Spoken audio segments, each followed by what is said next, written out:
Winter lay thick across the Wyoming plains, a colorless world of snow and silence. The wind came down from the mountains in long, moaning breaths, carrying with it the sound of frozen branches creaking like old bones. Eli Carter rode the fence line before dawn as he always did, his horse moving slow through drifts that came up to the stirrups. His breath hung in the air, pale and ghostlike. Everything about him had grown thin these past 2 years, his face, his voice, even the way he moved, as though he were careful not to disturb the dead. He had buried his wife, June, on a hill behind the cottonwoods, where the first spring light used to touch her garden. Since then, the ranch had become more mausoleum than home. He kept it running because it had to, not because he cared to.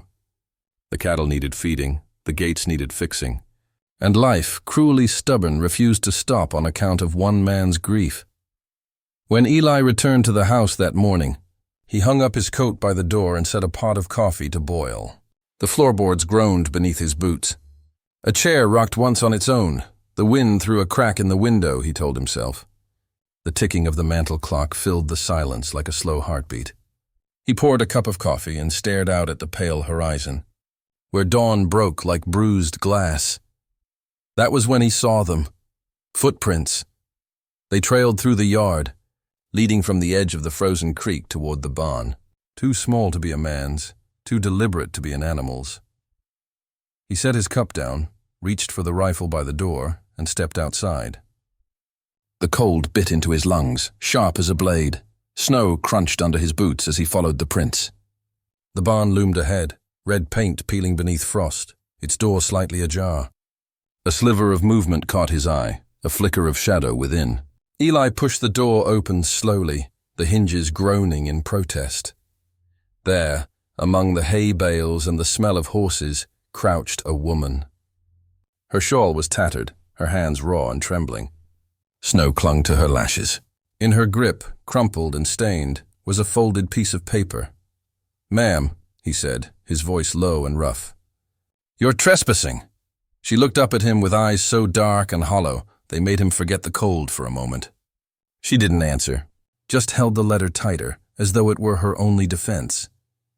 Eli lifted his rifle a little, not to aim, but to remind her whose roof she was under. "That yours?" He nodded toward the paper. Her voice came thin as frost. "No, sir." "It's yours," he frowned. "Mine?" She nodded once, and with a trembling hand, held it out. He took it from her, confused, and when he opened the fold, his stomach turned to stone. The handwriting was his. His own words staring back at him from a lifetime ago. It was a letter he'd written after the war, meant for an old friend named Thomas, Mara's father if he remembered right. He'd never sent it. It was supposed to have stayed buried in the bottom drawer of his desk, beneath ledgers and old receipts. Yet here it was, traveling through years and hands unknown, clutched by a stranger half frozen in his barn. He folded it back up, his pulse unsteady. "Where'd you get this?" She hesitated. "It was given to me. A man in the mission house said it belonged to someone kind. I thought maybe that kindness still lived here." Her words fell softly without pleading. Eli studied her, her cracked lips, the half-healed bruise at her jaw, the way she sat upright even in weariness. There was no deceit in her face, only the look of someone who'd run too far and had nowhere left to go. He lowered the rifle. "There's a cot in the tack room. Fire's near dead, but it'll keep you from freezing." She blinked, as if uncertain he'd said what she thought he said. "You'd let me stay?" He shrugged. "Ain't Christian to send someone into a storm." She opened her mouth to thank him, but he was already turning away. "Blankets by the wall. Don't touch the feed bins." Inside the house, Eli set the rifle by the door and stood in the dim quiet. The old clock ticked on. From the window, he could see a faint glow from the barn's lantern. The sight unsettled him more than the trespass itself. He had grown used to the emptiness, to the stillness that followed grief. Now a stranger's breath moved in that space, and it felt like the world had shifted an inch off its axis. He couldn't sit still. He found himself pacing, staring at the letter again. His handwriting looked younger, steadier, like a man who still believed words could change something. "To my friend Thomas," it began, "I hope this letter finds you in peace. If ever you should need a place. The line burned in his mind. If ever you should need a place. Maybe fate had taken him at his word. When he finally stepped out again to bring more firewood, he saw her standing by the barn door, wrapped in the blanket. Snowflakes glimmered in her hair like ash. She looked out across the plain, where the moonlight turned the world silver. "Name's Eli Carter," he said quietly. She turned. "Mara, storm will break by morning," he told her. "After that, we'll figure what's next." She nodded, and for the first time he saw her face soften, just a fraction. The wind tugged her shawl as though to carry her away again, but she held it firm. That night, Eli lay awake, listening to the creak of the barn beams and the whistle of the wind through the chimney. Every sound seemed louder now, more alive. He thought of the letter, how far it had traveled, how it had found its way back to him through a woman whose eyes carried the same kind of emptiness he'd come to call home. He didn't know what she wanted, or what trouble might follow her. But he knew one thing with quiet certainty. Turning her away would have been the same as closing the door on his own redemption. The house was still cold, but the silence had changed. It wasn't hollow anymore. It was waiting, emotional tone and realization, cold, restrained, mournful.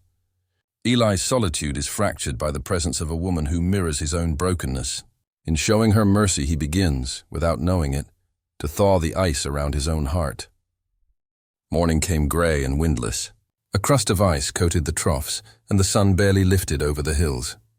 Eli was already outside when he saw her step from the barn, shawl wrapped tight, steam from her breath rising in the chill. She moved carefully as though each step might betray her. Without asking, she fetched a pail and began to break the ice with a stick, her hands red from cold but steady. He watched a while from the fence. She worked like someone used to hardship, no complaint, no hesitation. When she glanced up and caught him looking, she gave a nod, small and silent, then turned back to her task. For days, the rhythm between them formed without words. She swept the porch, scrubbed the pans, mended a torn saddle strap with needle and gut thread. At dusk, Eli would stack wood, and she would light the lamp inside, their motions separate but joined by necessity. The air between them carried the faint scent of hay and smoke, and something else neither could name, the uneasy calm of two people orbiting each other's solitude.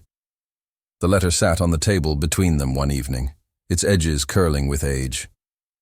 He had left it there on purpose, a quiet challenge neither spoke aloud. Mara's gaze lingered on it as she washed the supper dishes. Finally, Eli said, "You never told me how it came to you." Her hand stilled in the basin. "I didn't think you'd want to hear it." He leaned back in his chair. "I'm asking now." She dried her hands on her shawl and sat across from him. For a long time she said nothing, eyes fixed on the letter like it might open its own mouth to speak. Then, softly, "It was my mother's. She kept it folded in a tin box, said it came to her when she was young, when she thought the world still had mercy in it." Eli frowned. "Your mother?" "She lived among the mission folk down near Red Butte," Mara said. She was Apache by birth, but she worked with the church after her family was gone. The man who gave her that letter said it was written by a soldier once stationed nearby. Said it was meant to comfort those who'd lost someone in the raids. Eli's throat tightened. "And your mother believed it?" She looked at him then, directly, unflinching. She said it helped her forgive what she couldn't change. That it came from a man who spoke kindly, even to ghosts. The room felt smaller, the fires crackled too loud. Eli took the paper in his hand, reading the first lines again. "To my friend Thomas, if ever you should find yourself alone, know that kindness still lives in this country." He remembered writing it after the war, his hand shaking from fever, his heart full of things he'd never said aloud. He had never mailed it. He had no memory of giving it away. And yet, somehow, it had passed through years and hands, ending in the care of a dying woman whose daughter now sat before him. He spoke quietly. "Your mother knew me?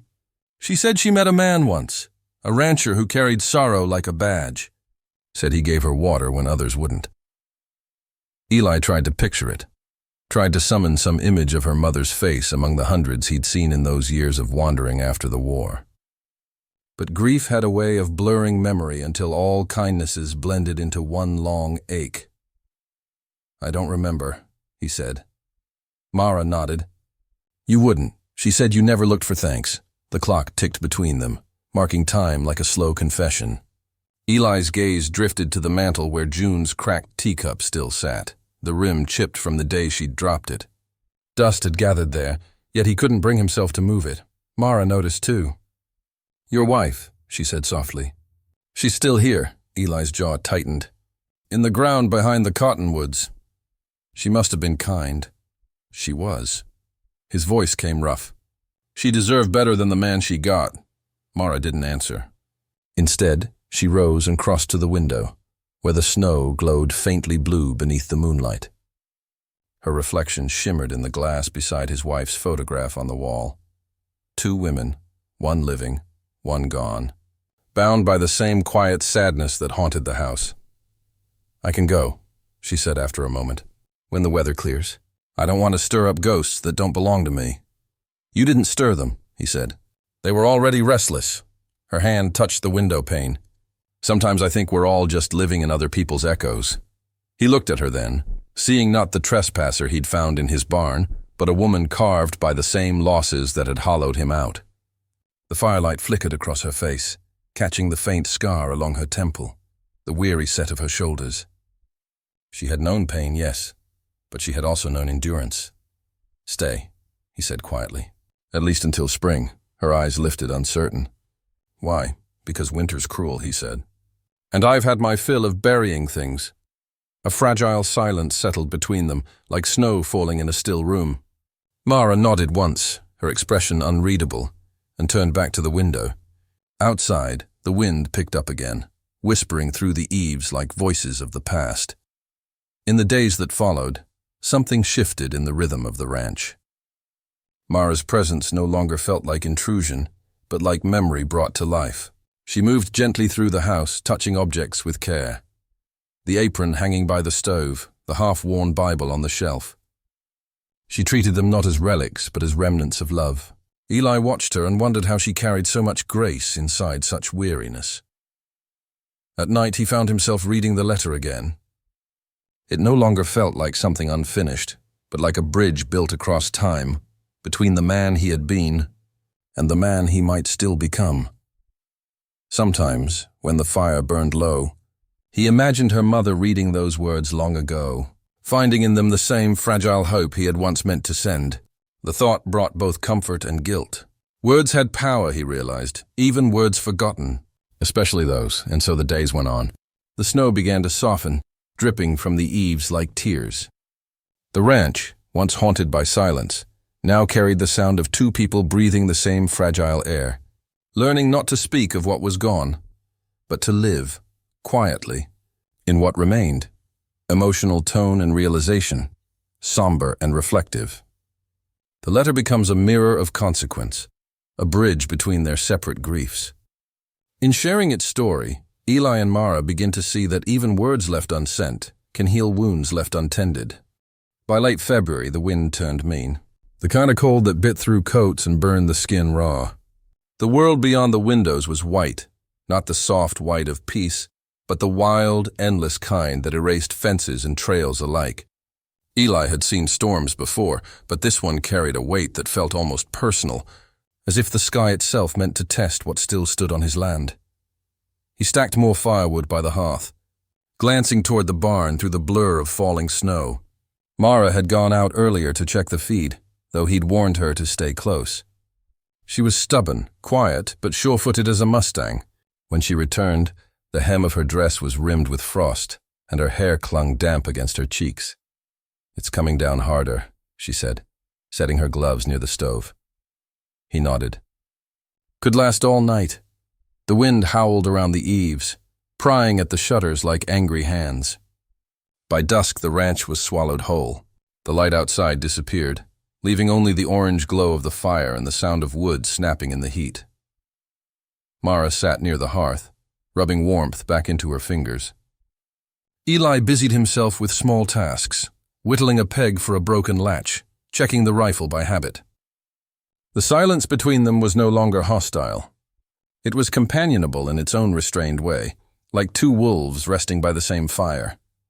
When the wind hit a new pitch, Mara flinched. "Sounds like someone screaming," she murmured. He gave a faint smile. Just the wind remembering what it's lost. For the first time she laughed, a soft sound, uncertain, but alive. It startled them both. As night deepened, the storm grew merciless. Snow piled against the door, sealing them in. Eli brewed coffee strong enough to chase the cold from their bones, and they shared it in tin cups by the fire. Conversation came slowly, drawn out like smoke. She asked about the ranch, how long he'd had it, who built the fence line, how he managed the stock alone. "Wasn't always alone," he said. "I know," she answered gently. He looked at her, surprised by the tenderness in her tone. "My mother used to say grief leaves a mark," she continued. "Not on the body, on the air around you. People can feel it before you speak." Eli stared into the flames. She was right. The hours passed in uneasy calm. The wind screamed, the fire hissed, and the world shrank to the four walls around them. Then, as Eli reached to add another log, something small slipped from Mara's shawl and landed on the floor, a woven charm made of leather and bright thread, the pattern unmistakably native. Eli froze. She saw his eyes fall upon it and stiffened, reaching slowly to retrieve it. But he spoke first. "That yours?" Her hand stopped halfway. "It was my mother's. Apache work," he said. His tone wasn't cruel, but it carried the weight of a truth neither could ignore. She met his gaze squarely. "Yes," the wind wailed through the chimney. For a moment only the fire spoke between them. Eli set the log down carefully. "You should have told me, and you would have let me stay." He didn't answer. She gave a bitter, quiet laugh. "I've been run from enough doors to know better than to ask." "Why hide it?" "Because folks like to blame us for everything gone wrong." Her voice shook now, not with fear, but with anger she could no longer hold. "There was a theft in town, some coins gone from the store. I was working for food, sweeping floors. They said it was me. No proof, just my face. I ran because I didn't want to find out what justice looks like for people like me." Her words hung there, sharp and raw. Eli rubbed a hand over his beard, silent for a long while. The firelight carved shadows across his face, deepening every scar and furrow. "I don't hold with mob justice," he said finally. "Never have." She looked at him, searching his eyes for mockery but found none. Only weariness, and perhaps a sliver of understanding. The wind struck again, harder this time, rattling the windows. Then came a sound, a crack, deep and heavy from outside. Eli was on his feet before thought caught up. "The barn door," he said, grabbing his coat. Mara followed, wrapping her shawl tight. The cold hit them like a hammer when he forced the door open. Snow whipped into their faces, blinding, searing. Together they trudged through drifts up to their knees. The barn loomed ahead, its doors bowing inward under the weight of snow.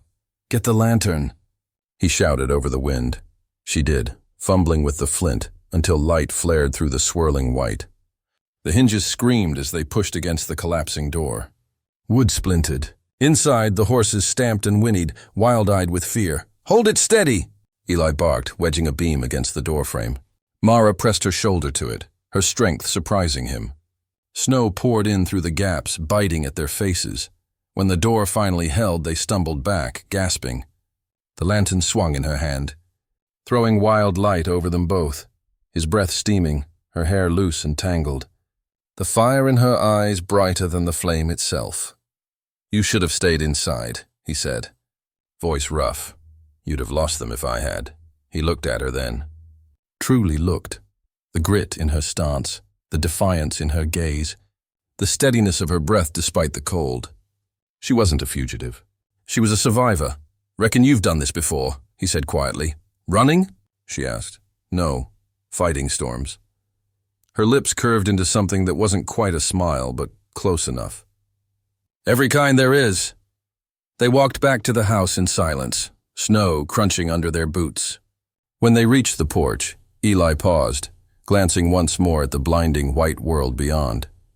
"Storm's got a mean spirit tonight," he said. "Spirits can be tamed," Mara replied softly. "If someone remembers how to listen." Inside, they thawed by the fire. Her hands shook as she reached for her cup, and he covered them briefly with his own. Not out of pity, but something older, simpler. Human warmth against the cold. Outside, the wind began to fade. Inside, the silence that followed was softer than before, the kind that carried trust instead of fear. When Mara finally slept in the chair by the hearth, Eli sat awake a long time, watching the flames reflect in the charm she'd left on the table. It glowed faintly in the light, as if the storm itself had left behind a small mercy.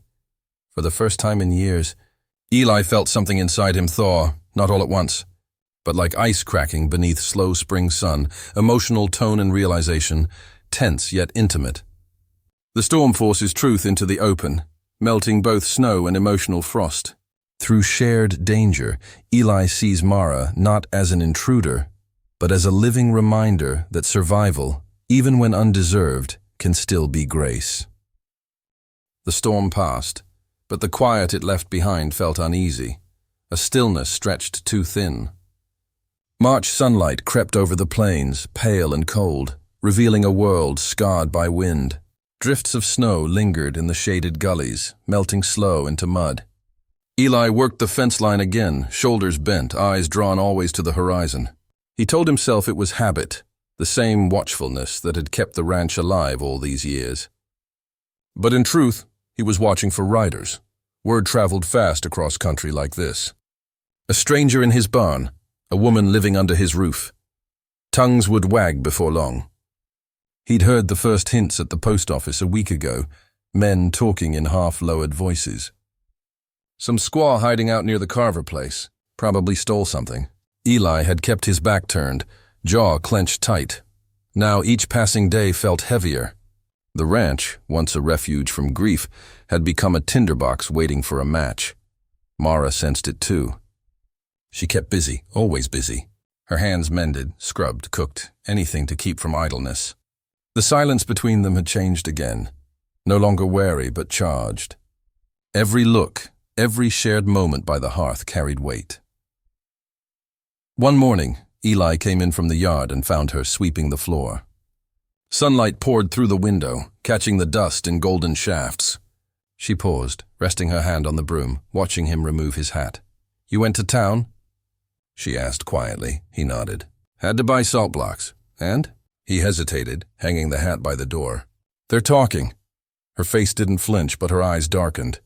"About me." He gave a single nod. She turned away, sweeping again. "They always do." Eli stepped closer, his boots scuffing the floorboards. "They think you stole something." "Did they say what?" "Money from a trader in Coyote Ridge. Couple of men claim they saw a woman matching your description." Her hand stilled. "They saw what they wanted to see." "They always do." He believed her. God help him, he did. But belief didn't quiet the danger. The townsfolk were like dry grass in August.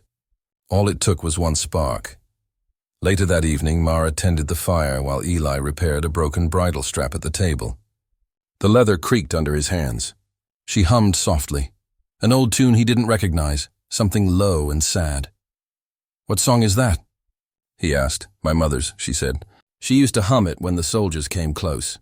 Said it made the horses calm." He nodded, not trusting his voice. The melody wound through the room like a prayer, quiet, human, ancient. For a long time he watched her in the firelight. The way her hair caught the glow, the way her face softened in stillness. His heart betrayed him then, a flicker of something dangerous, something he hadn't felt since June's laughter filled these walls. When she looked up, their eyes met. Neither moved. The fire cracked between them. "Why are you looking at me like that?" she asked, barely above a whisper. He dropped his gaze to the bridle. "Wasn't meaning to." "Yes, you were," she said, a tremor in her voice. He swallowed hard. "You should know. This house still belongs to her." "My wife," Mara nodded slowly. "I know." She wouldn't understand. Then maybe she'd forgive you. The words hung there hot and painful. Eli stood abruptly, the chair scraping the floor. "You should rest," he said, voice rough. Mara looked at him a long moment before turning back to the fire. "You carry your guilt like a badge, Eli Carver," she said softly. But guilt don't keep you warm. He said nothing, only stepped out into the cold night, breathing hard. The stars burned sharp above him, distant and indifferent. 3 days later, trouble arrived. It came not with gunfire, but with the slow creak of wagon wheels on frozen earth. Eli saw them from the ridge, 2 riders and a wagon stopping at his gate. He recognized one of them, Cal Timmons, his old foreman and friend. The sight of him filled Eli with dread. Cal dismounted stiffly, waving him down. "Eli!" he called. "Need a word." Eli rode down slow, the frost crunching beneath his horse's hooves. Cal's face was lined from sun and suspicion. "You been keeping company out here?" he asked without greeting. Eli's jaw worked. "What's it to you?" Cal spat into the dirt. "Town's talking, Eli. Says you're hiding that half-breed woman wanted for theft. She's no thief. That's not what folks think. They're gathering up men come Sunday. Figured to ride this way, ask questions." Eli's stomach turned cold. "Ask or accuse?" Cal looked away. "You know how they are. Just be smart, Eli. You got enough ghosts without adding another." Eli said nothing. He watched his old friend mount up and ride off, leaving tracks that cut through the snow like a wound. When he returned to the house, Mara was standing by the window. She didn't ask. She already knew. "They're coming," she said. He nodded once. "I'll go." She began to fold her shawl, her hands shaking but sure. "It's better that way." Eli stepped forward, took the shawl from her, and set it beside the fire. "You're not running again." Her eyes filled, though she didn't cry. "You'll lose everything. Your land, your name. Let them try to take it." His voice was calm, but beneath it was something fierce, something final. "Why would you risk it for me?" He looked at her, truly looked.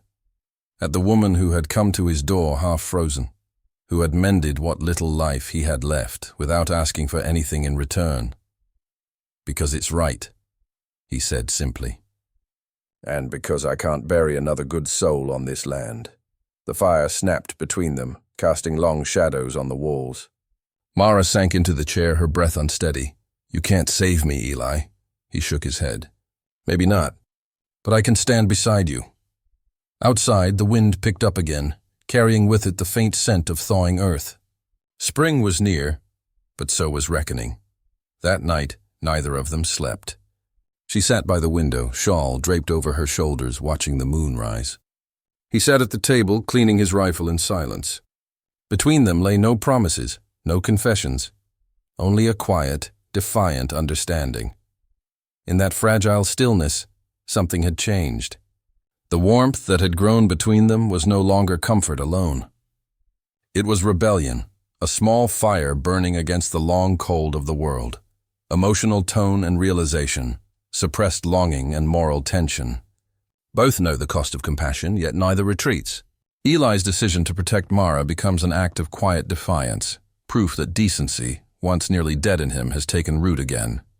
The night settled hard and cold, pressing against the windows like a living thing. Eli Carter sat at the kitchen table, oiling his rifle by lantern light. The house was too quiet. The kind of quiet that made every creak in the floor sound like a warning. Outside, the wind had shifted. He could smell smoke somewhere far off, faint but real. Mara stood near the door, shawl clutched tight, watching him work. The lamplight caught the fine scars on her wrists, the ones she never spoke of. She had braided her hair back again, the same braid she wore when she first came to his barn. There was resolve in her eyes now, no trace of fear. "They'll come tonight," she said. Eli didn't look up. "Maybe. You know they will." He paused, set the cloth down, and finally met her gaze. "Then we'll meet them standing." Mara exhaled, something between relief and sorrow. "You don't owe me this, Eli." "I don't owe them either." She said nothing, but her eyes softened. For the first time since she'd arrived, she reached out, just brushed her fingers against his sleeve. A silent thanks. Then she turned away to bank the fire, her movements steady and practiced. The minutes crawled by. Eli moved through the rooms, checking the shutters, the latches, the lantern oil. Every step echoed with the weight of choice. When he stopped by the old rocking chair, June's chair, he placed his hand on the worn armrest. For a moment he thought he could almost hear her humming. "I'm sorry, June," he murmured. But I can't turn this one out. Outside, a dog barked. Then another. The sound carried on the wind, followed by the faint thunder of hooves. Eli stepped onto the porch, rifle in hand. The horizon glowed, a wavering orange line against the dark. Torches. Mara appeared behind him, her shawl pulled close, eyes fixed on the approaching light. "How many?" she whispered. 10, maybe 12. She swallowed hard. "They won't listen." "They will," he said, though he wasn't sure. The riders spread out across the yard, torches held high, faces shadowed by wide brims. The lead man dismounted, Tanner Holt, a rancher from 2 valleys over. Eli knew him, had traded cattle once years back. Holt's face was hard as rawhide. "Evening, Carver," Holt called. Eli didn't answer. Holt spat into the dirt. "Word's you're harboring a thief. A half-breed woman wanted down in Coyote Ridge." Eli's voice came steady. "You heard wrong." "Maybe. But we figured to see for ourselves." Holt's tone had the easy cruelty of a man who'd never been told no. "Send her out, Eli. We'll take her peaceable." Eli stepped down off the porch, rifle loose in his hands but ready. "Ain't no thief here, Holt, just a woman trying to stay alive. Then why hide her?" "Because I've seen what you call justice." The air tightened. A few of the men shifted, unease flickering in their eyes. They knew Eli Carver, knew his temper, his losses, and the quiet strength that came from both. But Holt wasn't the kind to back down easy. He gestured to his men. "You can stand aside, Carver. Or we can move you." From the doorway, Mara's voice rang out, clear, trembling but fierce. "You think you know me. You don't. I've stolen nothing but peace where I could find it." A few heads turned. Her face was lit by the flicker of firelight, proud, unashamed. "Stay inside," Eli muttered, but she stepped forward, shawl fluttering in the cold wind. Holt sneered. "Don't reckon you're in a place to argue, girl." Eli's jaw tightened. "That's enough. Step aside, Eli." He didn't. For a long breath, no one moved.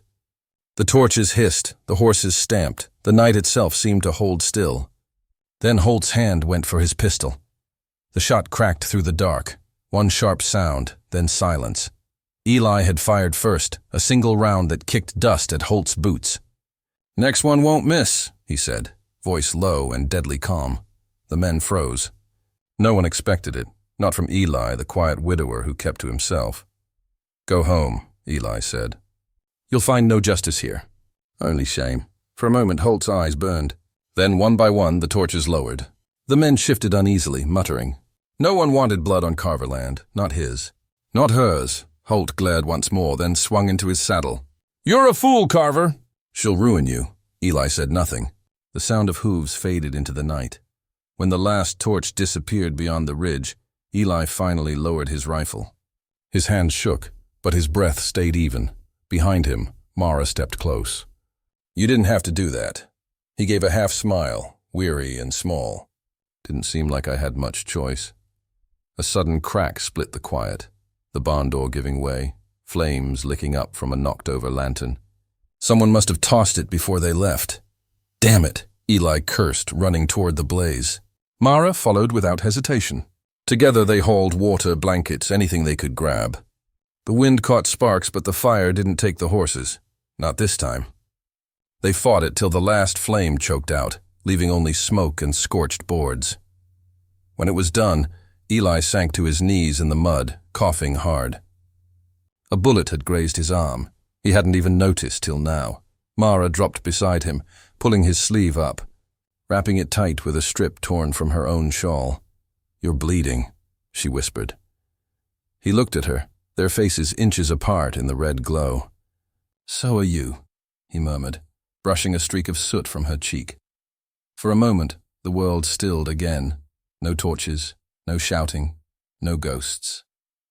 Just two people breathing in the smoke and silence. Mara's hands lingered at his arm, trembling. "Why did you really stand for me, Eli?" He met her eyes, the firelight reflecting in them. "Because someone should have stood for you before now." She swallowed, her lips parting as if to speak, but words failed. Instead, she leaned forward, resting her forehead against his shoulder. Eli's good arm came up around her, steady, sure. They stayed like that until dawn began to pale the sky. The barn still smoked, the ranch scarred, but alive. In that broken place, something was mended, not by speech or promise, but by the simple act of standing together when the world turned cruel. Emotional tone and realization, redemptive and courageous. Love, though unspoken, becomes undeniable, not through confession, but through shared fire and defiance. In choosing to protect her, Eli reclaims the part of himself that grief had buried. The snow melted slow that year, giving way to a muddy spring. Patches of green pushed through the thaw, and the river swelled with meltwater, running hard and cold. The air smelled of wet earth and cedar smoke, the scent of things coming back to life. Weeks had passed since the fire and the night of the torches. The ranch stood quiet again, though not untouched. The barn still bore its scars, blackened beams and warped boards, reminders of what hate could nearly take. Eli Carter rose early each morning, same as always, but the weight on his shoulders felt different now. It wasn't grief alone that drove him. It was something steadier, something he couldn't quite name. Mara worked beside him, her hands raw from hammer and rope. They spoke little as they rebuilt, yet their silence had changed. It was no longer distance. It was shared labor, shared breath. One afternoon, as Eli raised the final beam, the sound of hooves echoed from the road. Dust rose behind two riders, lawmen from the county seat. He wiped his hands on his coat and stepped forward to meet them. "Eli Carter?" One called. "That's right. We're here about the disturbance 2 weeks back." "Heard there was shooting," Eli nodded. There was. The sheriff, a graying man with a weathered badge, studied the yard, the burned timbers, the patched barn, the woman standing still by the well. "We had word of a mob." "Said you fired first," Eli met his gaze. "They came armed with torches. I warned them off." The sheriff's eyes softened. "You've always been a fair man, Eli. I don't see charges worth chasing." "You did what you had to," the younger deputy spat into the dirt, muttering something under his breath about harboring strays. Eli's jaw tightened, but he said nothing. When they rode off, the sheriff tipped his hat to Mara. "Ma'am," he said, polite but distant. Then they were gone, leaving the dust to settle. Mara exhaled slowly, as if she'd been holding her breath for weeks. "So it's done," she said. Eli nodded. "Seems that way." But he knew better. Justice on paper was one thing. Peace was another. The town would keep its whispers. People always did.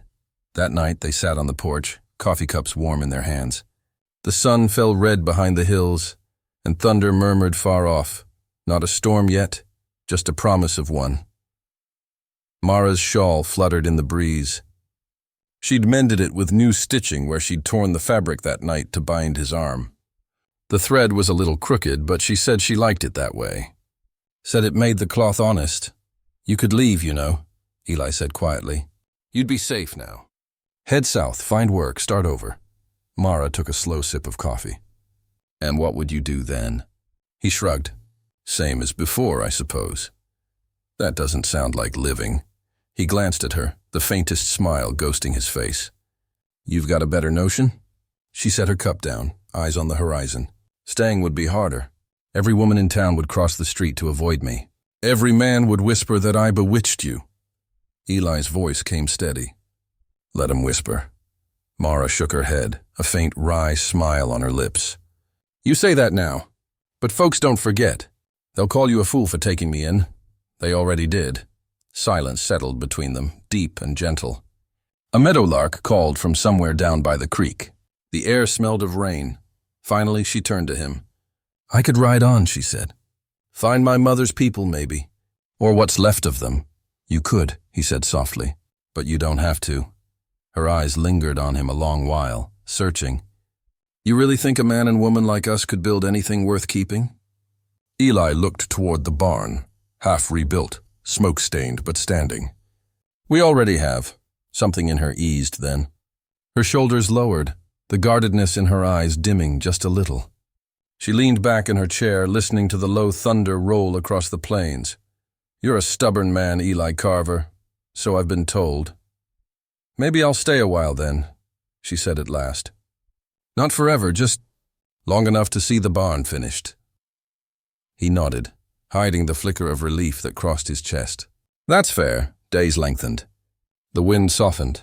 Together they worked through spring's thaw, planting, mending, living. Mara learned the rhythm of the ranch, the bleat of calves at dawn, the smell of coffee and saddle soap, the scrape of boots at the doorway. Eli began to laugh again. Short, low bursts that startled even him. Sometimes he'd catch her humming that same old tune, the one she'd said her mother used to calm horses. He never asked her to stop.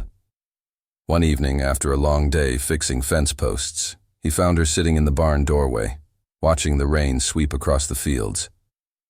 The letter lay open on her lap, the one she'd carried through storm and hunger, the one he'd never sent. "You still keep that?" he asked. She smiled faintly. "It was the only thing that ever spoke kindly to me before you did." He sat beside her on the threshold, boots muddy, hat in his hands. "I wrote that letter for a friend I never had the courage to find again." "She found you anyway." He looked at her, really looked, and saw not the frightened stranger from winter, but a woman rebuilt from ruin, strong and whole in her own quiet way. "I reckon she did," he said. Mara folded the letter carefully and placed it into a small tin box she'd found in the cupboard. "It don't belong to either of us anymore," she said. "Let it rest." He nodded, understanding without words. Some things were meant to be buried, not forgotten, but laid to peace. When the rain eased, Eli fetched 2 mugs of coffee, and they sat side by side, watching the clouds break open to stars. The air was cool and damp, alive with the scent of sage and soil. For the first time in a long while, Eli felt no ghosts pressing close, only the weight of the present, warm and real. Mara glanced over, her eyes reflecting starlight. "Eli," she said softly, "do you ever think about leaving this place?" He took a slow drink, then smiled. "Only when I forget how to stay." She looked down, a quiet laugh catching in her throat. "Then maybe we'll remind each other." The porch creaked beneath their chairs, the night vast around them. In the distance, the rebuilt barn stood against the moonlight, imperfect, enduring. They sat without speaking, 2 souls who'd come through fire and found, against all odds, a kind of grace. Not the grand kind sung about in churches, but the smaller sort, the grace of waking each morning and choosing to keep going. Above them, thunder rumbled once more, rolling toward the horizon like a promise kept, emotional tone and realization, quietly triumphant, tender, and reflective. Forgiveness and love arrive not in words, but through labor, endurance, and the courage to remain. The letter that once carried sorrow now roots itself in the soil of a new beginning, proof that what's lost can still return in gentler form.